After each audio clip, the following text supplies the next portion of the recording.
Guys, it's Ryan with Big Dog Investing. Thank you guys for tuning into my channel. If you guys could do a couple of things for me, if you guys go ahead and like, comment, subscribe to my channel if you guys have not done so already. Click the bell notification down below so that YouTube can send you guys notifications whenever I release videos. Watch my videos all the way to the end. And if you guys could share my videos and share my channel. I'm trying to grow my channel as much as I can, and I definitely need your guys' help in doing so. Getting started today is going to be Thursday, March 2nd. The total market cap for all cryptocurrency right now is $1 trillion, $27 billion. This is a 4.37% decrease on the day. We did have a lot of price action today where we did drop heavily in cryptocurrency. So if you guys were paying attention to the markets, we had a small upside yesterday and then we dropped drastically today. And it all happened in roughly about 45 minutes. So Bitcoin right now is currently trading at $22,371. Ethereum right now is trading at $1,571. And XRP right now is trading at 36.65 cents. So if you guys look at the price actions, um, Bitcoin and Ethereum are basically going about 4.7 to 4.9 percent change, while XRP had a nice little small drop right here at 3.51. So it's kind of just showing right now in the markets that XRP is kind of a little bit not flowing with them. Obviously, it's going to flow with the markets, whether they go up or down, but it's not going to be as heavily affected. And that's also in the right direction, too. So if Bitcoin's price does go up drastically, XRP is going to follow, but it's not going to have the price action on the upside, even if Bitcoin does go up. Unfortunately, XRP will not follow along with it. We saw that in the last bull run until this lawsuit is over.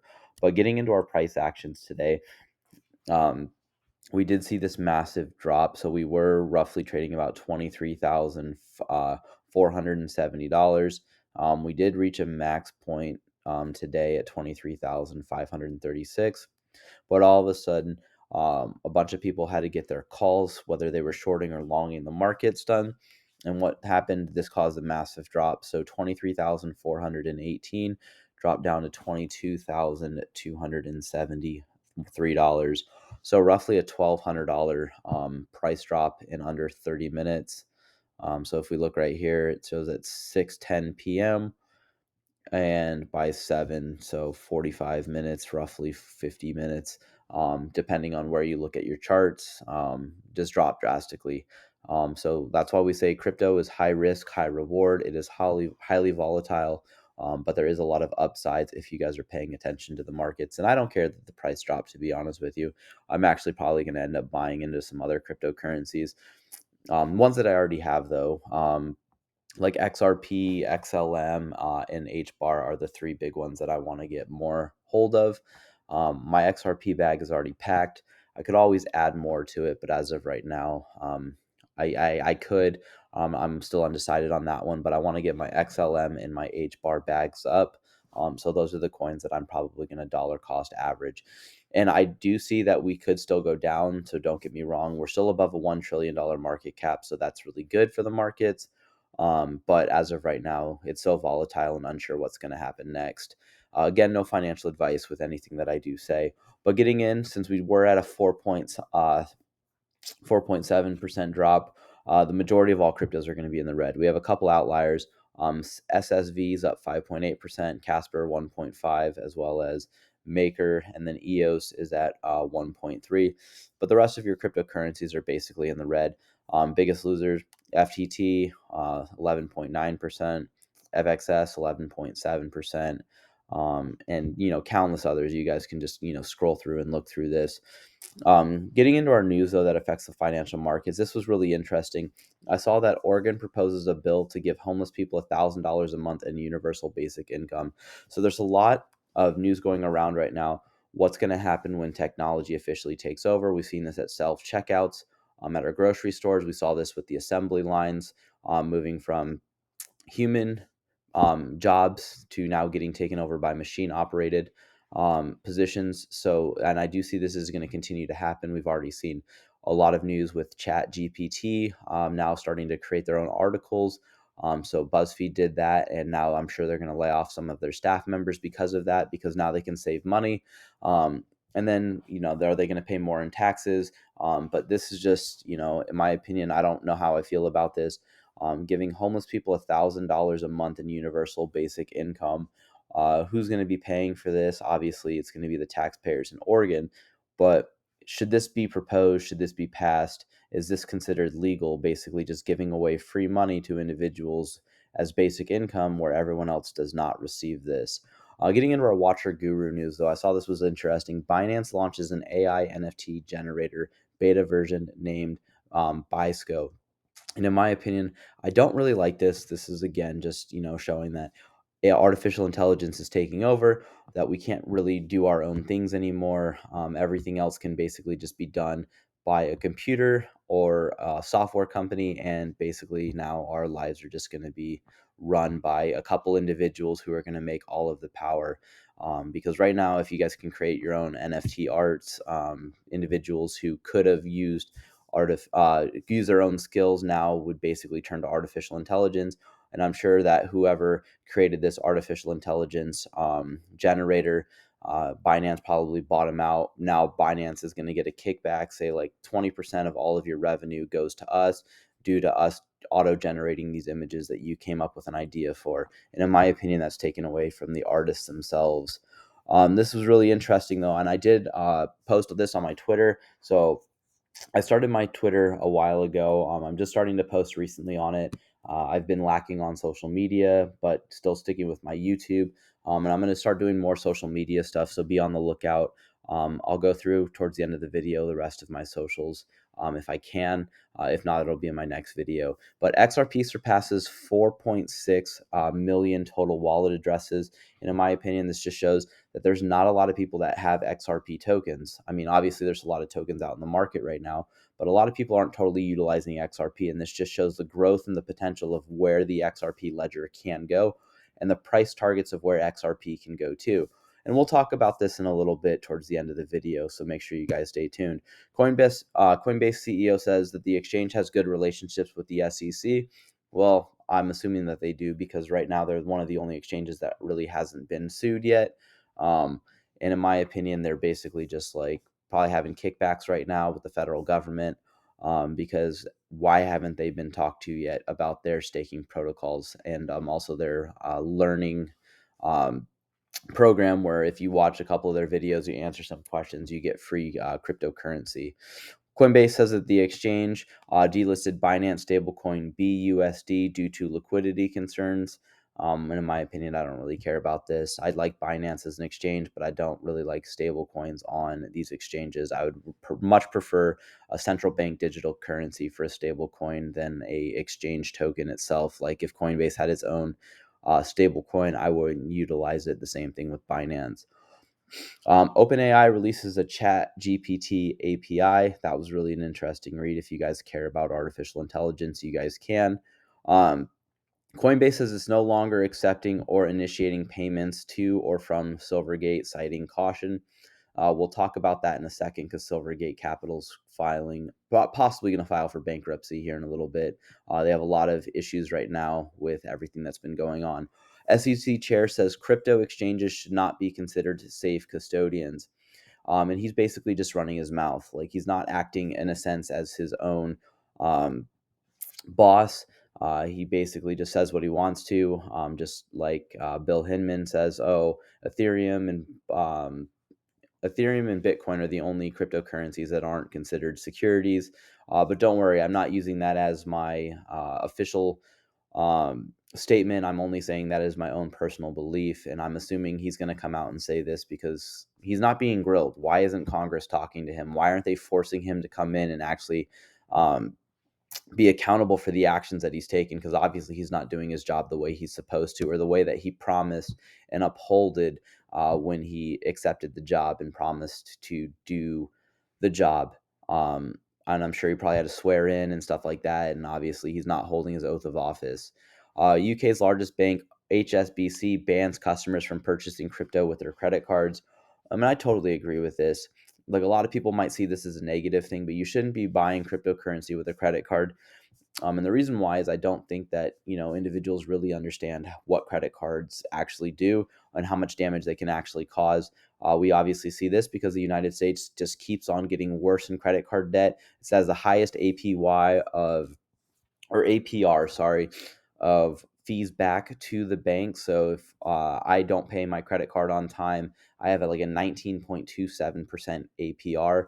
And that's just ridiculous. Those are just reoccurring purchases of money. So if I have $100 that I didn't pay, I get, initially charged a late fee as well as 19 point whatever, percent. So basically $19 extra per month is added onto my bill for using these credit cards. And if you don't have the money to invest in crypto, don't invest, or gamble, buy stocks, anything. If you don't have the money, don't buy it.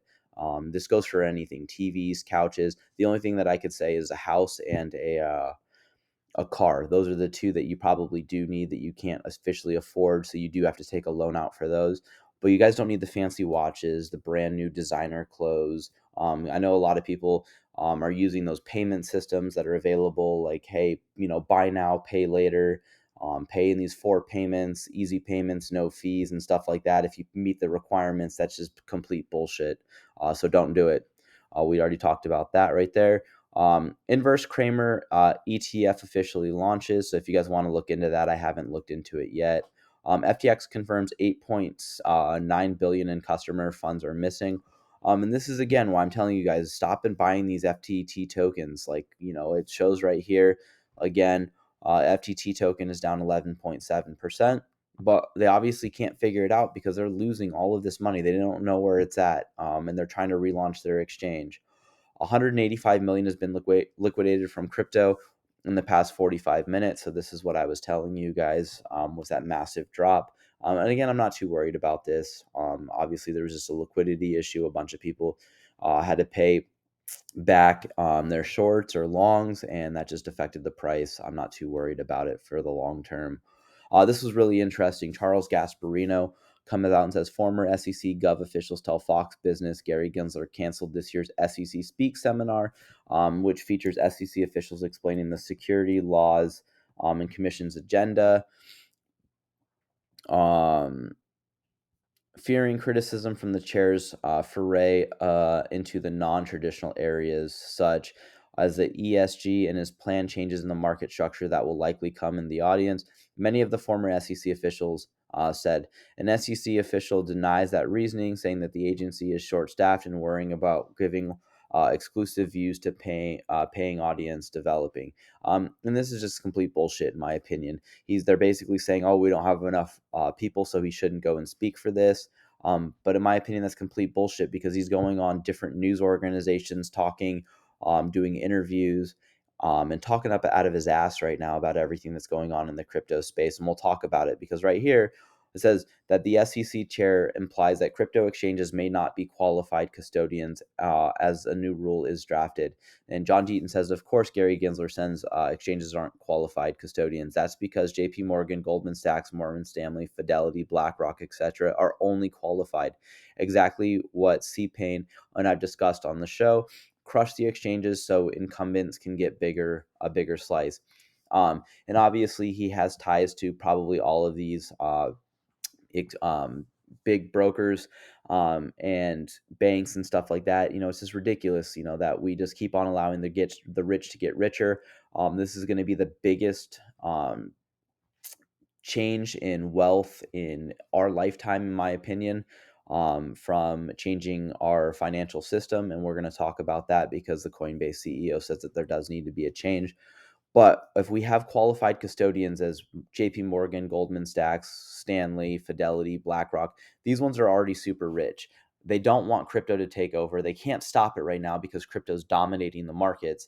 So what do? They're going to say, oh, well, all cryptocurrencies are just securities, so they need to be ruled and oversought by the federal government, which the SEC is trying to take control over. They haven't come up with clear regulatory framework. And that's the reason why they just keep on getting away with all of their stupid bullshit in courts. They can drag on lawsuits like the Ripple versus the SEC lawsuit that's been dragged on for 2.5 years. And basically, all the while, these institutions that were just named are trying to figure out ways that they can actually get a piece of this pie so it all doesn't go to these other places. Because if that happens, these companies right here will lose out on not just millions or billions, but trillions of dollars in the future. This one was really interesting too. Gary Gensler just stated that he believes that the SEC has jurisdiction to make rules concerning custody of all of the investors' assets, not just the funds or securities. So let that sink in, that he's going to have control over your guys' assets. So any crypto, any stocks, any bonds, and this can even include your guys' house because that's considered an asset that the SEC has jurisdiction over, and that they can make rules and guidelines that you guys have to abide by. We need to get this guy out of here. Somehow, some way he needs to go, and the federal government needs to figure it out. So it says right here, no wonder why Gary Gensler isn't worried about potential money laundering in the Ethereum ICO. Hester Pierce when blown the whistle. So basically right here, this video I would recommend watching. There's a lot of interesting news that comes out of it and says, um, that basically there's a huge probe that's going on right now into Gary Gensler, and we found out some reasons why. For those of you guys that didn't know, and had no clue about this until just recently, but I found this article throughout the web. It says Hillary Clinton hiring of a CFO is called signal to possible donors. So Hillary Clinton recruitment of Gary Gensler. Oh, who is he? He's the head of the SEC right now. He was a former top federal Wall Street regulator as her campaign financial officer. And that was really interesting because the SEC chief, Gary Gensler, was Hillary Clinton's campaign CFO during the Russian gate payments. So there's a lot of information right now that Congress is trying to figure out with this whole Russia collusion bullshit that keeps on going on, that narrative. They're trying to basically deflect it and say that Trump's at fault for everything, and they're not even listening to the Hunter Biden laptop story. This is all complete, deflect, deflect, deflect, deny, deny, deny that I keep on talking about every single video. He was the head financial officer for the Hillary Clinton campaign, handling all of these finances. Somehow, some way, he got forced into office like that. How is that like just out of the blue? Like we knew this was going to happen. There's always ties. We're always going to find it, and this is just showing that obviously also the SEC and the federal government doesn't want crypto to go through because all payments will be viewed and be eligible to see on an online ledger that people can track on the blockchain. This one was also kind of interesting right here. If we look at this, it says that Senator Warren didn't want to place Gensler in a tough spot. Asking tough questions is part of conducting oversight. Anyone else outside of the crypto would be fired or halted into court. These people are corrupt. And this is because um, you know, she's not even asking the right questions. We've already seen this where she'll actually come up with talking points, she'll come up with questions and then answers that she would like as a response back. We've seen this play out time and time again. And how are you going to interview somebody or ask them in the court of law about, their actions at their job and then just say, hey, listen, before we do this, we're going to talk and get our talking points together so there's no surprises. I won't ask you anything that you can't come up with. And then also, you don't do anything or don't say anything that's going to ruin our chances. This was really interesting too. Discover Card to begin tracking gun purchases in April. Why the hell are they trying to track what you guys are supposed to be doing with your guys' Second Amendment? This is supposed to be the US, right? This is the land of the free. And obviously, if we're getting tracked for our own rights as a Second Amendment holder, that's complete bullshit. These credit card companies shouldn't be doing this or being allowed to do this. So I hope that, this gets stopped. I hope that they get sued in court. And in my opinion, this needs to get done right away. And this shouldn't take until, people start getting their guns taken away for whatever various reasons. Because if they're tracked and put in a database, we've obviously seen databases get put online. So people are going to know what areas have guns, what houses, what individuals have guns. And that's completely wrong. The last 12 months of the SEC, or the last 12 months have shown that the power and potential of crypto. This is from Coinbase. We are proud to be part of the community inspired to spotlight stories of hope from entrepreneurship around the world. So far, anyone wondering why crypto, read on. So crypto is fast. We've talked about this. The morning Russia went to war with Ukraine, lines formed at ATMs and banks limiting withdrawals. Traditional wire transfers take days to arrive, but crypto offered a lifeline for families needing immediate access for funds for food, shelter, and medical supplies. So banks are limiting withdrawals. We can see this as of right now. If I go to the bank and I want to pull all my money out of the bank, I have enough money in the bank that they can't pull everything out at one time. They're going to tell me come back in a few days. We'll somehow get the money figured out. Crypto is global. For displaced people around the world, carrying a fiat currency is risky because it can be lost, stolen, devalued overnight. Holding crypto funds via digital wallets allow us for traveling across borders without worrying about physical safety or depreciation. If I carry around my cold storage ledger wallet, um, if for whatever reason I get robbed, mugged, and I have cash on me, that cash is gone. I can go up to a police station, file a police report. They can't do anything for me. I'm not getting that money back. Why? Because I can make up some BS story. But if I have my online ledger, somebody can steal that if they want to. They can't get anything without the keys and everything else that I have, my phrase that I have, the whole characteristics, my username and password and everything. That's really inspiring and shows that there's true safety in your guys' own digital assets. Crypto is transparent. When sending monetary aid from overseas, it can be difficult to find out where your donation is going or how your money is being allocated. Blockchain technology allows for the tracking of distribution and collaborative decision making about spending. And in my opinion, this just shows that we do need this, because when we're sending money and aids to, the Red Cross and all of these relief efforts, this is just ridiculous that we can track where this money's officially going online if we really wanted to. You guys can keep on reading down to the rest. They get into some Ukraine BS that I'm not going to go over. Breaking news: Silvergate Capital is studying whether it's still viable and reviewing its financial controls. Delays in annual report, dominoes are falling. So if Silvergate Capital falls, this will have a major impact in the financial markets. This will include crypto and also stocks. So make sure you guys pay attention. Australia's central bank will be using MasterCard to test central bank digital currency use cases. And in my opinion, this is kind of interesting because MasterCard just halted, as well as Visa, its crypto partnerships until regulation comes out. So MasterCard and Visa have been working on getting involved with central bank digital currencies for years, but they just talked about this 2 days ago that they are halting this.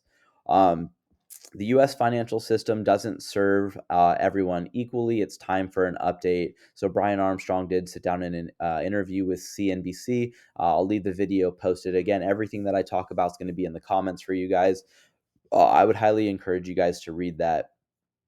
I would also want you guys to read this. Uh, Rosie Rios, for those of you guys that don't know, she used to be the 43rd treasurer of the United States. She now sits on the board of Ripple. This just shows use case. Why, if she used to run the Treasury Department of the United States, would somebody like that and that, have that powerful of an impact go work for a company that's basically doing stuff against the law and it's in the public? Obviously, if she wanted to save face, she would have just, basically just retired, because I'm sure she's wealthy enough where she doesn't have to work. But she well knows that the financial system needs an update, and that Ripple is going to be solving those problems. And she talks about this. So I would highly encourage, if you guys don't watch any other video, this is the video to watch in this. In the comments, because it shows it's 5 minutes and 39 seconds, but it has a wealth of knowledge. And we talk about David Schwartz right here. So David Schwartz says that XRP can't be dirt cheap if it's going to be used in the financial markets. They talk about global liquidity to cover all monies. Right now, we're basically here. Eventually, we'll get to a half charge and then full access to the on-demand liquidity system, and how much money can actually flow through the financial systems. I did sit down. We're not really sit down. I did go into a Twitter host conversation, and I was kind of interested in that. And I'll talk about it just for a second, where basically people were talking about how XRP price is going to go up to 1,000, 10,000, or the Federal Reserve is going to do a $50,000 buyback. It's complete bullshit. If the Federal Reserve wanted to fucking use XRP, they'd buy it at 38 cents, 37, 36, whatever it's trading at right now per token. They wouldn't be going and spending $50,000 per token. It's complete BS. And a lot of that really ruins cryptocurrency, and especially people's confidence in the XRP token as a whole. Because if I have these, ideas that XRP is going to go to $10,000 and I can get it at 37 cents now, why aren't more people doing it? Obviously, yeah, I do see XRP going to go up kind of a lot, but what I mean by a lot, I think, if we hit $10, that's great. That's generational, change in price action. That would happen within a matter of just a couple, 1 or 2 years, in my opinion.